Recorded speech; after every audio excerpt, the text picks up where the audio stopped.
It seems like there are levels of retirement. Pre-retirees are looking at, how can I level up? There's lots of opportunities for us to help. Level 1 is what I would call the survival level. Level 2 is the stretching level. The third stage is really where life starts to become a little bit better. The final stage is really the abundance stage. Having that plan in place is the first step, then allows you to implement these 2 to 3 tweaks that we've mentioned within each stage that will help you to level up. We want to go above stability. We want to get people to abundance. One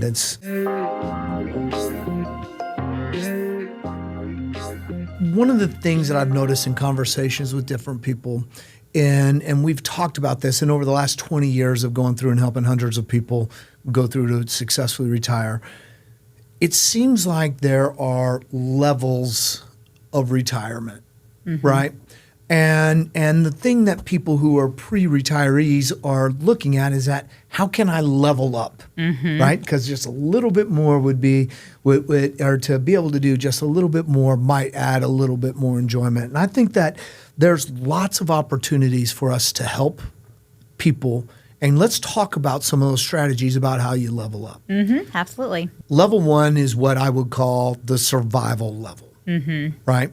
There are a lot of people out there that this is where they end up, or as they're going through because they haven't done some things. Let's talk about what exactly the survival level is and what that kind of means. I think one of the key things that means someone's in the survival stage is their reliance on Social Security. So people in this stage are needing their Social Security for most, if not all, of their income, and they have a very small amount of assets they're tapping at emergency times, but they're not really using their assets for income. I recently read something that said there are 40% of people out there that use their Social Security for 90% of their retirement income. Wow. That is people in this stage right here. So they are very reliant on the amount that they're getting every month from Social Security, and that probably means they're living paycheck to paycheck or Social Security payment to payment on a month-to-month basis. Yeah, some of the pain points for being at this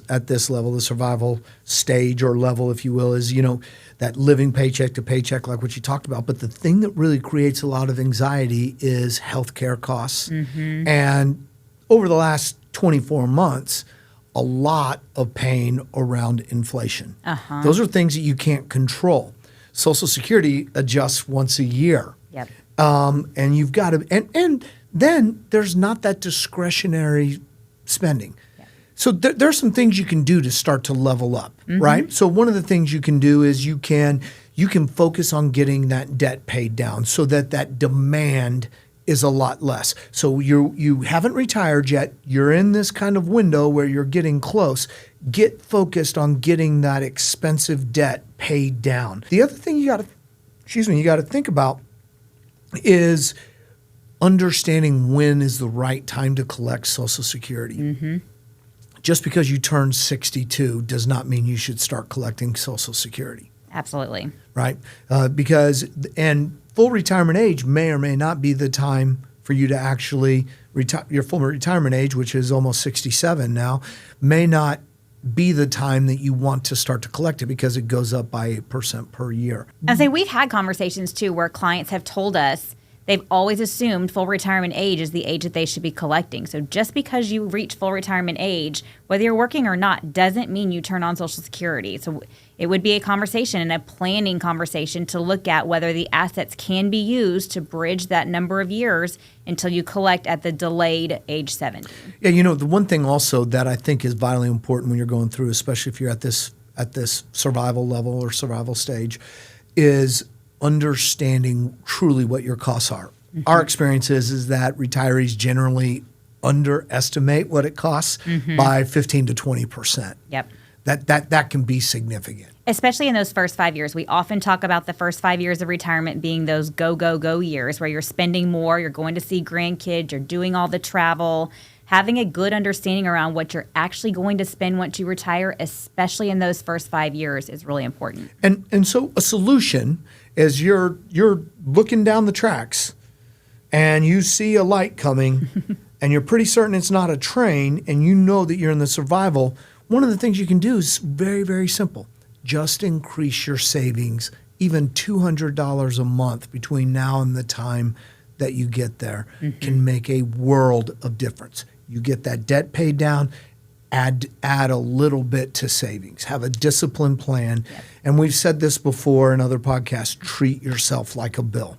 Yep. And the third thing I would add to that I think is really important in this stage is actually having a plan. So even though you're in the survival stage and it feels like you're just living paycheck to paycheck, take the time to have the conversation with an advisor and put together a real plan.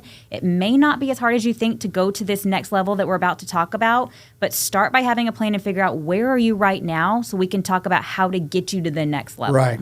And it may mean that you have to have a part-time job. Absolutely. It may mean that some things have to change. Just because you have let's say $250,000 you can't immediately turn that into millions, right? But doing some things now can make a big difference. Absolutely. Level 2, what would you say? Level 2 is the stretching level. So this is where you are no longer living paycheck to paycheck. You've got a little bit extra and you're starting to save, and you are on track to basically have about 70% of your current income that you can be living on when you go to retire. Right, and I think it's really key, that 70%. A lot of people go through and say, okay, it costs me X dollars today, but that's because I have to have clothes, nicer clothes. I have to drive. I have to pay tolls. I have to do all this stuff.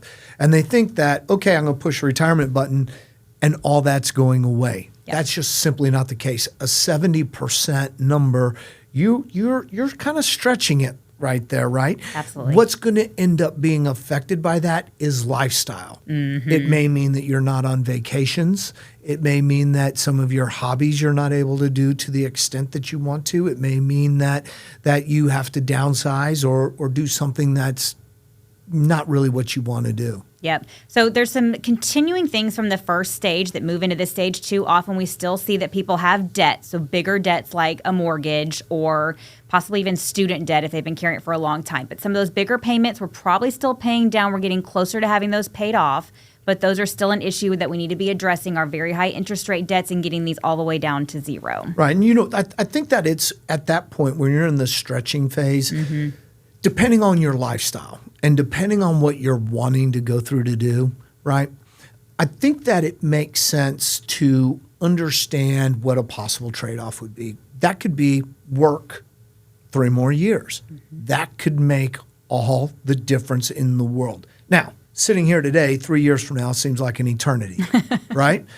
However, looking back 3 years, it seems like it just happened just like that, right? Yep. So put that into a bit of perspective inside of there. That understanding what that income might be, it's scary. 51% of Americans age 55 to 66 have no retirement savings.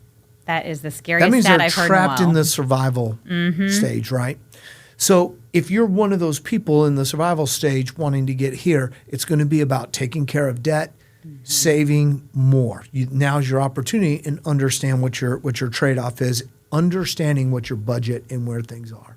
So one of the things that I think is often a trap for people in this second stage, this stretching phase, is how they're looking at their spending. So a lot of times people in this stage are thinking, okay, well, I have the ability to save, so I deserve to make this purchase over here because I am saving. Right. Having the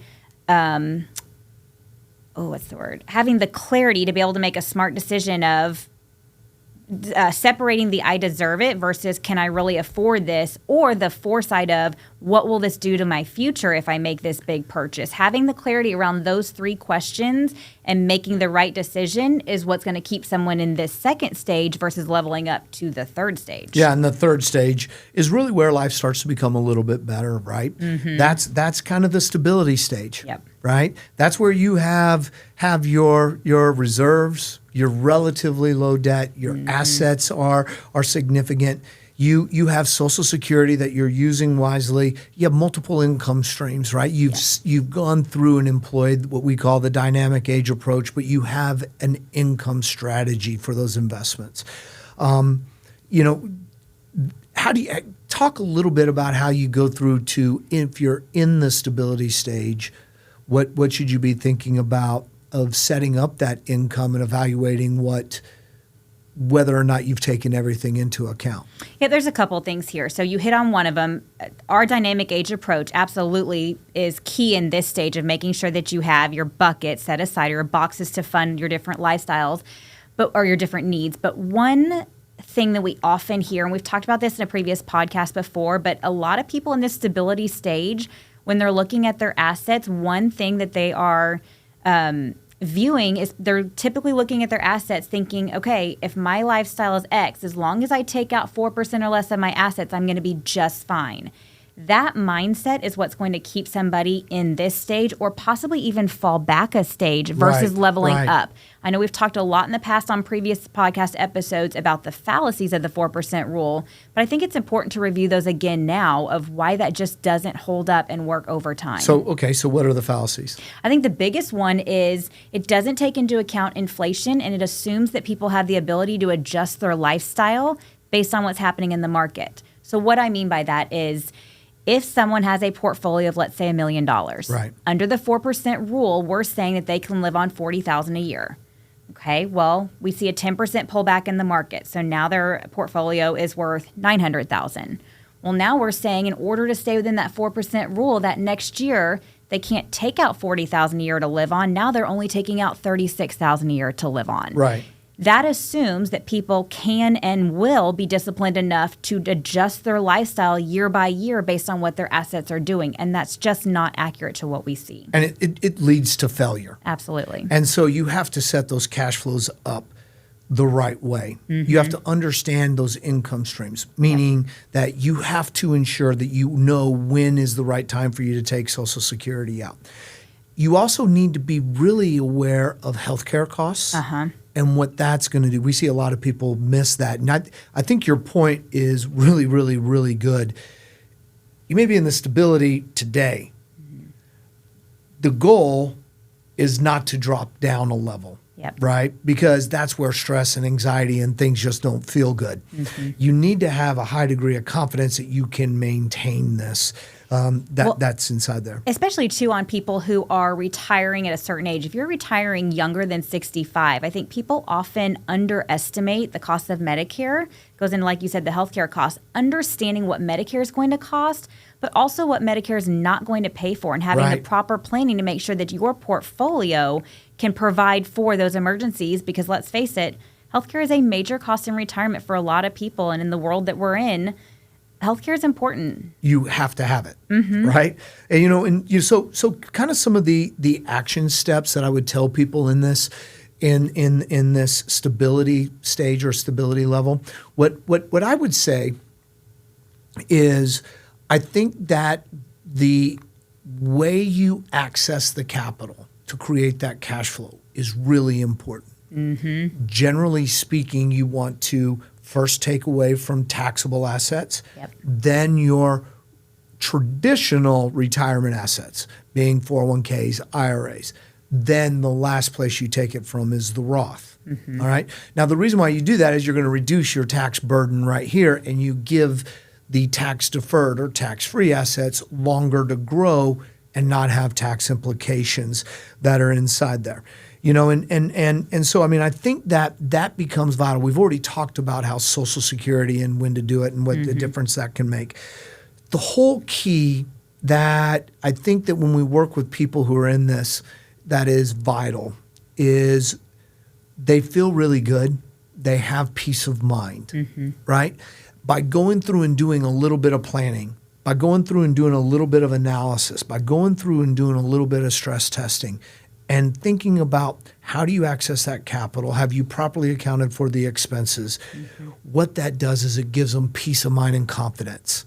Now they can focus on what's really important. Yep, which really leads into the fourth stage. So once you get to that stage and you start to level up, the final stage is really the abundance stage.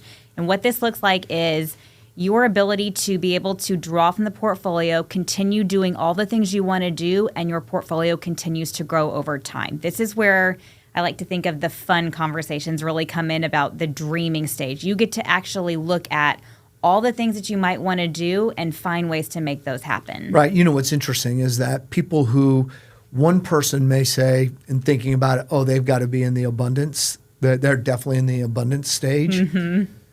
that person who they're talking about is like, no, I'm in stability. Yeah. They're not really in abundance, right? Yep. So when you're in this abundance phase, some of the things in the mindset kind of goes through to change. And that is, one, you start to think a little bit about legacy. Yep. How do I transfer those assets to the next generation? Or how do I do good? Maybe it's charitable or something like that.